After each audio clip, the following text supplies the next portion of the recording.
Well, Michelle Berger seemed to have been sticking to original statement from yesterday when Michelle Berger says that she heard screams that were coming from the estate, which is next to hers.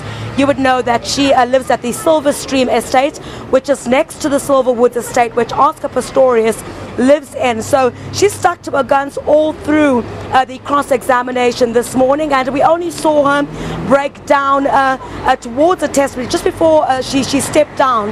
When she was asked about how she was coping, she sobbed uncontrollably and basically could not contain herself at the time. But Michelle Berger, a lot of the people from the observation that we're making are saying that she stuck to her guns from the beginning, and she continued to be consistent in her testimony when she said that she heard the sounds on that day and that her husband basically had heard the same, but she did come under intense scrutiny today, where her credibility and reliability also came under intense scrutiny when credibility, they were saying, and reliability, when Barry Rue had asked her why the testimonies, or not the testimonies, rather the statements of hers and her husband looked so similar, and basically saying that the two statements could have been written after they'd been discussed by each other, basically trying to make it seem alike. So a lot of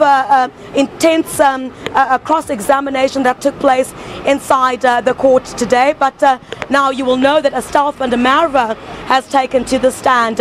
We understand that she lives approximately about 90 meters diagonally across Oscar Pistorius's home. That's in the Silverwoods estate. She's also indicating that on the 23rd of February, not on the 23rd, rather on the 13th of February, she had heard some sounds and basically describing some gunshots as well. But I want to talk to Professor Shadrach Aguto, who is a criminal expert, just about the line that this trial seems to be taking at the moment. Prof, thank you very much for joining us this afternoon. Thank you. We're seeing now the second, for example, the witness that's taken to the stand as also somebody who lives within a close proximity to Oscar Pistorius. Is there anything particularly specific about that, in terms of painting a picture of what possibly could have happened? Well, the only eyewitness to what happened is the accused person, Oscar Pistorius. The question is given his own version, and that version obviously will be interrogated later on. But in order that the state build its case, it has to then rely on those who are closest to the house. Did they hear anything? And what did they hear?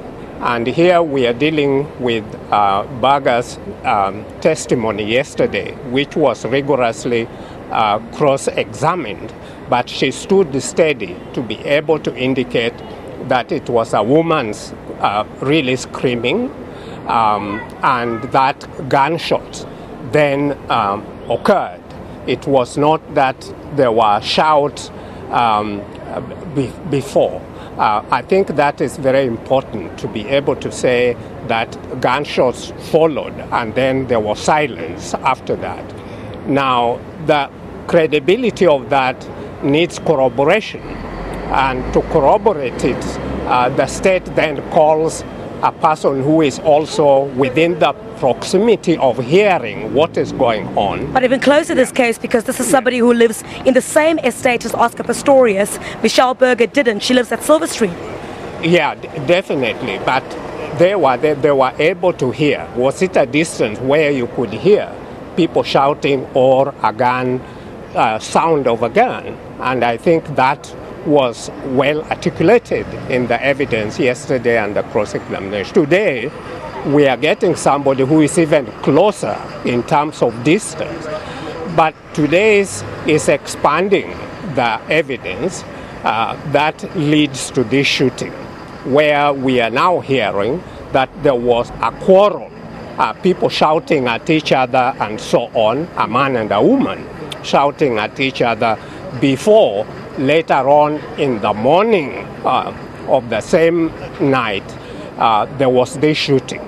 And from that point of view, it does indicate that the so-called peacefulness, and these were lovers that were having a good time, they were in bed together probably and so on, and one went to the bathroom, is questionable, because there was definitely altercation before the actual shooting, much earlier than even the screaming.